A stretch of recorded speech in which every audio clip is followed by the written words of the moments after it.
Have you ever felt so lonely that you made a choice you could never take back? A choice that changed everything? This is my story, and I'm still not sure if I was wrong or just desperate to feel alive again. If you want to hear stories that no one else dares to tell, stories about the messy, complicated parts of being human, then subscribe to When Heart Speaks and hit that bell icon. Because this story is about to take you somewhere you never expected. They say some lines should never be crossed. You know the kind. Those invisible lines that you don't see until you're standing right on top of them. Your heart pounds. Your hands shake. You know that if you take one more step, there's no going back. But what happens when someone you love asks you to cross that line? Not with words. Because it's never that simple. It starts with quiet things.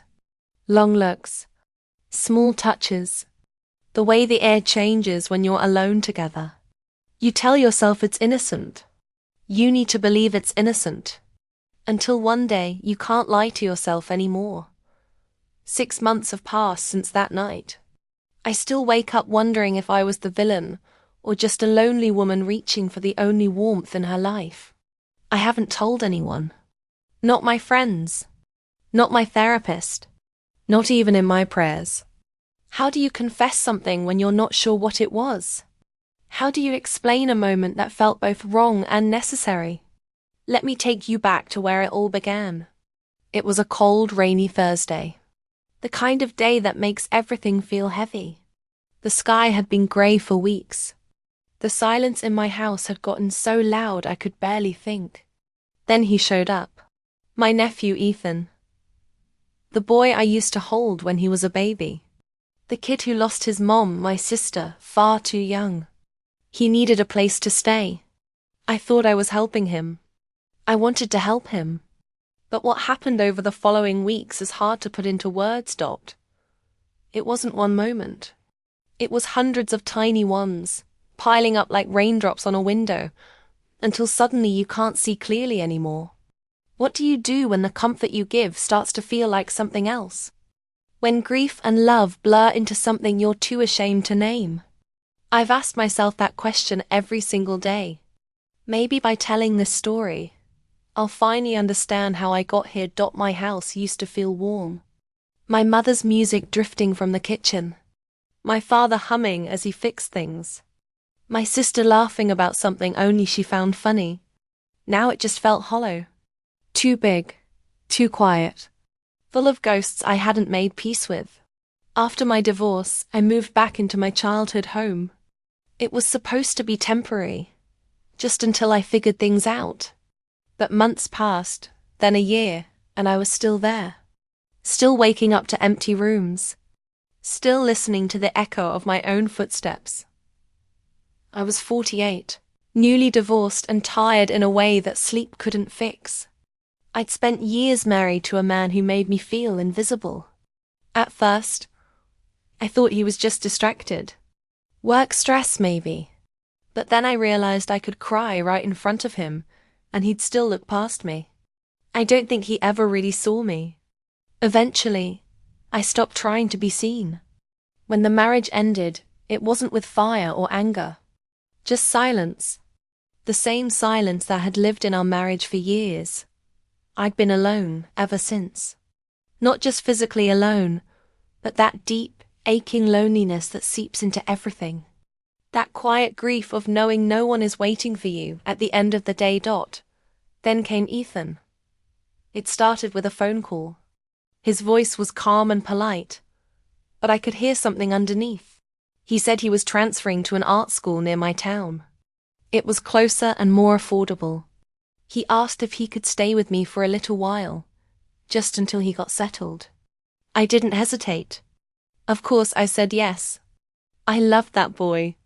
After my sister passed, I tried to stay in his life, but distance and grief make things hard.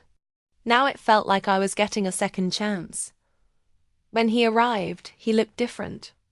Taller, broader in the shoulders. His jaw more defined. But his eyes were still the same. Soft, warm, kind. He gave me the biggest hug, and for a second, I felt like I could breathe again. He joked about how the house smelled like cinnamon and old books, just like he remembered. I laughed, brushing away tears I didn't want him to see. He brought light with him. He filled the space with music, sketches, and quiet laughter that made the walls feel alive again. He cooked. He cleaned.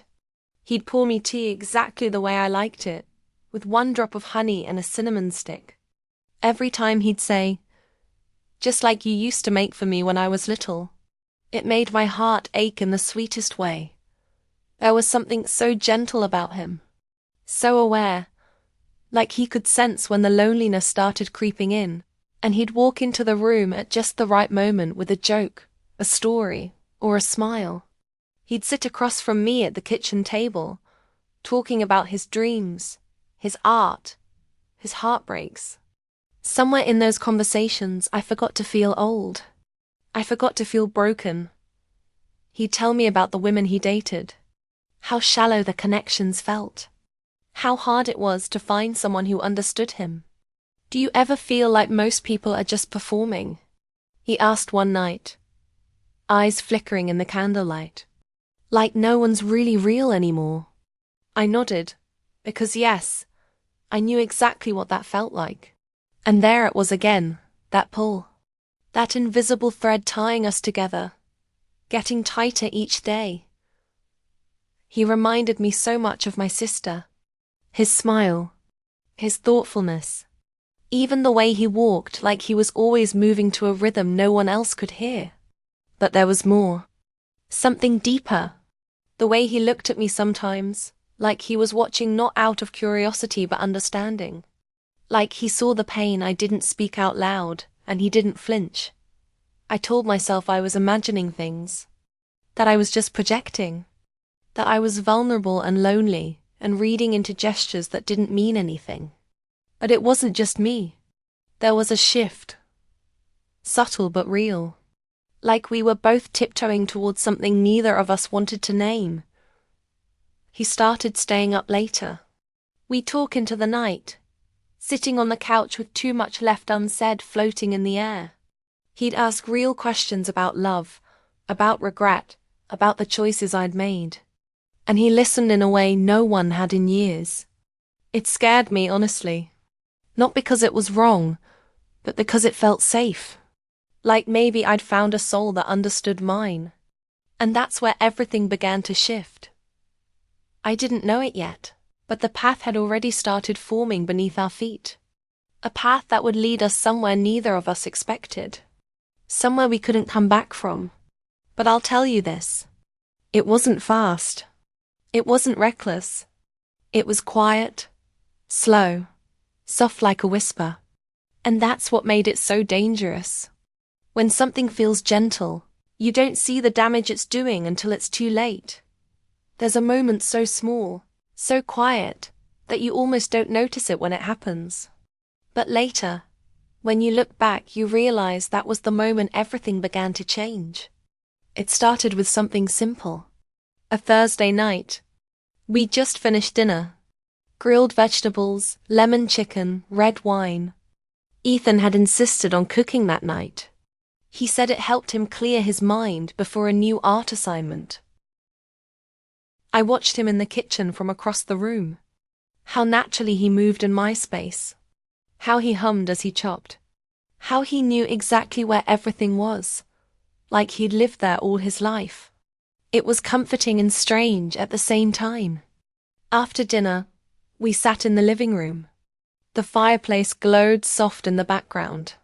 The storm outside had turned into a steady drizzle, the kind that makes the whole world feel like it's exhaling. I poured us each another glass of wine. That's when the conversation drifted. Slowly, like a river changing course. He asked me about my marriage. About the things that went wrong. About what it felt like to fall out of love, or worse, to never have really been in love at all. His questions weren't pushy. They were gentle, patient, like he was carefully peeling back the layers of something fragile. I answered honestly. More honestly than I'd answered anyone in a long time. I told him about the years I spent feeling like a shadow in my own home.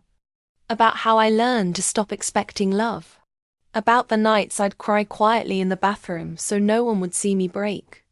About how empty the word marriage had started to feel by the end. He listened. Really listened. His eyes never left mine. Not in that casual way people look at you while their mind drifts off. This was different. This was pure attention. At some point, without realizing it, I'd leaned in. Maybe he had too. Our elbows touched on the couch and I didn't move away. The wine, the rain, the glow of the fire, it all wrapped around us like a soft blanket. And in that stillness, he reached out. His hand slid over mine. Not forcefully, not urgently, just gently, like it had every right to be there. It lasted maybe 3 seconds, but it was long enough. Long enough for me to feel the heat of his palm. Long enough for my breath to catch. Long enough for my mind to split into two. One half screaming that this wasn't okay. The other half whispering, "Don't pull away." Then, just like that, he let go. He laughed at something I'd said earlier, lightly, casually, and the moment passed. Or at least it pretended to. I laughed too, maybe a little too loud, and excused myself to wash the wine glasses. I stood at the sink longer than I needed to. Let the hot water run over my hands until they turned pink. I stared out the window at the rain-soaked night. Heart beating like a drum I couldn't silence. What just happened? Was it a mistake? Was it nothing? Was I imagining things? Reading too much into something innocent because I was starved for touch and vulnerable and aching for connection? Or was it something else? That night, I told myself he was just being sweet. That it was the wine, the mood, the memories. But part of me knew that something unspoken had just begun to rise between us. A current, a shift, the kind you can't see but you feel it deep, pulsing beneath the surface of every conversation, every glance, every silence. I went to bed that night restless. I tossed. I turned. I replayed that moment 100 different ways. Then I dreamt of him. Not in a graphic way, but in that unsettling emotional way that leaves you shaken when you wake. He was looking at me. Just looking. His face close to mine. His hand on my cheek. And in the dream, I felt something I hadn't felt in years. Desired. Seen. Known. I woke up with my heart racing. Guilt already blooming in my chest like a bruise. This was wrong. It had to be wrong. He was my nephew. He was family. He was grieving, and I was supposed to be the stable one. The caretaker. The adult. But something had shifted. And once it shifts, you can't just snap things back into place. You can pretend. You can act like everything's normal. You can laugh at his jokes and thank him for dinner and tell yourself it was nothing. That the truth lingers.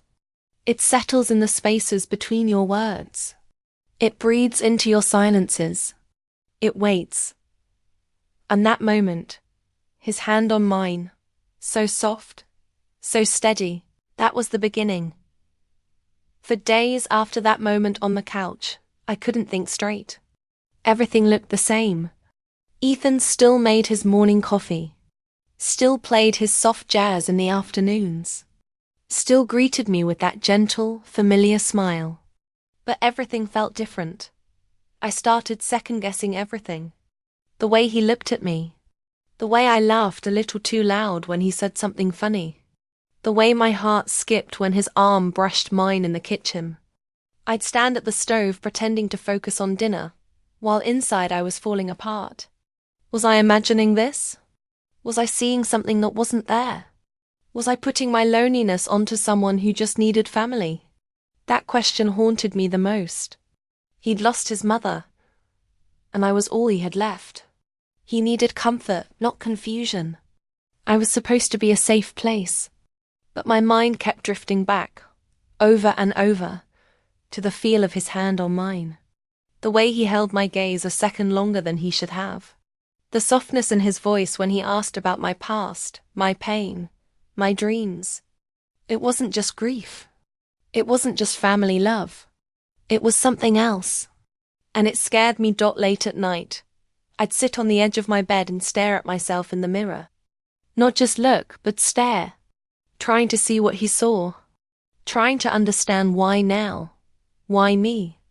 Was there still something left in me worth wanting? My ex-husband never made me feel beautiful. Not in the real way. Sure, there were compliments, but mechanical ones tied to birthdays and special occasions. Never in those quiet, unexpected moments where it mattered most. He used to walk past me like I was furniture. Say he loved me with his mouth while his eyes stared through me. Touch me like it was a chore, not desire. Slowly over time I shrank. Not just in spirit, but in presence. I stopped wearing bright colors. Stopped laughing too loud. Stopped hoping for touch that wasn't routine. I learned to disappear gracefully, quietly, completely. But now, Ethan saw me in ways that felt too raw, too real, too dangerous. He started complimenting me more. Softly, casually, but deliberately. You always smell like vanilla and cinnamon. It's comforting. That blue dress makes your eyes look like the ocean. I love your laugh. It's real. Most people fake it, but yours comes from somewhere deep. It was never creepy. Never forward. It was worse. It was sincere. And that sincerity tore something open inside me. I wanted to tell him to stop, to create some distance, to remind him of what we were supposed to be. But I didn't. I couldn't. Because for the first time in years, I didn't feel like a ghost. I felt wanted. And that terrified me more than anything else. Because what kind of woman craves attention from someone who calls her aunt?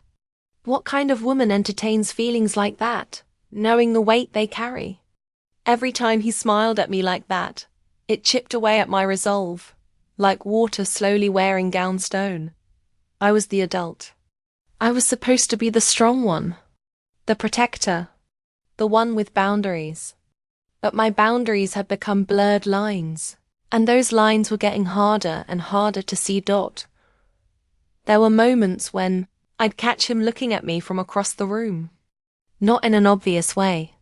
It was subtle, careful, but close. Like he was searching for a part of me no one else had ever tried to find. I'd pretend not to notice. I'd busy myself with dishes or flip through a book I wasn't really reading. But inside, my thoughts were screaming. This isn't right. You know it's not right. But why does it feel like the most honest thing you've felt in years? I tried to give myself space to think. Went for long walks alone. Sat in the park with a journal I didn't have the courage to write in. Every time I tried to put my feelings into words, my pen froze. Because naming it made it real. And real meant dangerous. Still, it grew. That feeling. Like a vine wrapping slowly around my heart. Soft, silent, and impossible to ignore. He'd walk into the room and my breath would catch. Just a little. He'd lean over to show me one of his sketches. And I'd feel the heat of his body next to mine, and have to remind myself to blink. To breathe, to not feel what I was feeling. One night, I found myself standing at his bedroom door. Not for any reason. Just standing there, listening to the soft scratch of pencil on paper, the faint music playing from his speaker. I imagined knocking, asking to talk, telling him everything that was tearing me up inside. But I didn't. I walked away, back to my room, back to my guilt, back to the silence, because I didn't know what scared me more. Telling him how I felt, or finding out that he felt the same. Looking back, it didn't happen all at once. It was like a tide rising so slowly you don't notice until the water is around your ankles, then your knees, and suddenly you're underwater. That's what it felt like with Ethan. The tension between us wasn't loud or obvious. It was quiet, careful. The kind that grows in the silence between words. in the looks held just a second too long, in the space between two people that keeps getting smaller without ever fully closing. At first, it was subtle. The way hugs lingered. The way his hand would rest on the small of my back when he passed behind me in the kitchen. The way our eyes would meet from across the room, and neither of us would look away right away anymore. Every glance carried weight. Every touch felt like a question. I told myself it was still nothing. Still innocent. But deep down I knew. Then came the night of the movie. It was one of those long, quiet evenings. The kind where the world outside feels far away and everything inside feels too close. We decided to watch an old film, one of those black and white classics I loved. Ethan had never seen it, so I made popcorn, and he grabbed a blanket. We curled up on the couch like we had a dozen times before. But this time felt different. The air between us was thicker. Not uncomfortable. Just charged. Halfway through the movie, he leaned in slowly and rested his head on my shoulder. Just like that. No words, no warning. And my whole body went still. Not because I didn't want it, but because I did. And that terrified me. His hair brushed my cheek. His breath was warm against my collarbone. My fingers trembled around the wine glass in my hand. And I focused hard on the screen, trying not to feel his weight on me, trying not to breathe too deep, trying not to want, but I did. And I hated myself for it. I told myself he was tired, that it was just family closeness, that I was making it more than it was. But then he didn't move. Not for the rest of the film. And neither did I. We sat there, wrapped in the same blanket, saying nothing. But everything was being said in the silence. A few days later, the storm came. A real one. Thunder, lightning, sheets of rain beating against the windows. The lights flickered twice and then went out completely.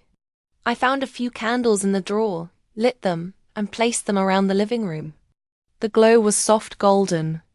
The house looked different. Warmer somehow. Like something out of a dream. Ethan joined me on the floor in front of the fireplace. We shared the blanket again. Drinking tea this time instead of wine. The flickering candlelight made his face look older. Or maybe it just made the pain in his eyes more visible. We sat in silence for a while, listening to the rain, watching the fire. Then, without looking at me, he said, "I used to think grief was like a wound, something that would heal over time. But it's not. It's more like a room. And you just live in it. Some days the lights are on. Other days you can't see anything at all." I didn't know what to say, so I reached over and placed my hand on his. Just enough to say, "I hear you." And then he looked at me. Not with tears. Not with a smile. Just with this quiet, raw honesty I hadn't seen in anyone in so long. "Why does it feel like we're the only two people who understand each other?" he asked, his voice barely above a whisper. I didn't answer because he was right. And we both knew it. I felt something rise up in my chest. Something too big to swallow and too dangerous to say out loud. So I stood up, told him I was going to get more wine. But really, I just needed to move. To break the tension. To remind myself of who I was and what this was not supposed to be. My heart was thundering in my chest as I walked to the kitchen. I gripped the counter, eyes closed, trying to push it all down. And then I heard his voice. Soft. Hesitant. Like a confession left on a doorstep. "I dream about you sometimes." I froze. Every muscle in my body went still. He didn't say it loudly. He didn't even sound sure he meant to say it out loud. But I heard it. Clear as day. I turned slowly, still holding the wine bottle in my hand. The candlelight from the living room cast long shadows on the walls. He wasn't looking at me when I walked back in. Just staring into the fire. Like maybe the flames could explain what he'd just done. I sat down beside him, careful to keep just a little space between us this time. But that space felt thin, fragile, like a barrier made of glass. See-through, delicate, and one word away from shattering completely. I didn't ask what the dreams were about, and he didn't offer to tell me, but the silence that followed said enough. That night, after he went to bed, I sat in the living room by myself for a long time. Candles burning low, rain still falling, my thoughts louder than any storm. What scared me most wasn't that Ethan had dreams about me. What scared me was that I'd been having them too. There's a moment, one moment, when everything you've been holding back slips. And once it does, you can't unfeel it. You can't unknow it. You can't take it back. That night, that moment was mine, though it was late. The kind of late where the rest of the world feels like it's asleep. But inside your own body, everything is wide awake. I just finished doing the dishes. The house was quiet except for the hum of the old fridge and the soft patter of rain against the windows. Again with the rain. It always seemed to show up when things got too heavy to carry. Ethan was sketching at the table. I could see the top of his head, the way his pencil moved in short, confident strokes. He was working on something new. Something personal, he said. But he wouldn't let me see it yet. I made us both a cup of tea, cinnamon and black, just how he liked it. When I handed him the mug, he smiled. But it wasn't his usual smile. This one felt sad, tired, like something was breaking inside of him, and he didn't know how to hold it together anymore. I sat down across from him, and for a while we just drank in silence. Then he spoke. Slowly, deliberately. He talked about his mom, about how some days he could still hear her voice, and other days he couldn't remember what she sounded like at all. He said he felt lost, like he didn't belong anywhere, like he was walking through life with no map, no anchor, no one who really saw him. And then he looked at me. Except for you, he said, barely above a whisper. You're the only one who feels real. I swallowed hard. My fingers gripped the edge of my mug like it was the only thing keeping me from falling apart. I wanted to tell him that I understood, that I knew what it was like to feel invisible, to feel like the whole world had moved on without you, that the words wouldn't come, because the truth is, he wasn't invisible to me, not anymore, and that terrified me. He stood up, walked around the table, and sat beside me. Close. Too close. My breath caught. There was this unbearable silence between us. So thick. So full of everything we hadn't said. And then he reached out and tucked a strand of hair behind my ear. Slowly. Carefully. Like I was something precious. You're beautiful, he said. I shook my head, eyes stinging. Don't, I whispered.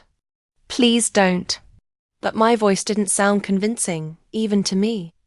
His hand brushed against my cheek, soft and warm, and then he kissed me. It was gentle at first, like a question, and I froze. Everything inside me screamed, stop, move, say something. This can't happen. But I didn't move. I didn't stop him, because the truth is, part of me wanted it, desperately. I hadn't been touched like that in years. Not with care.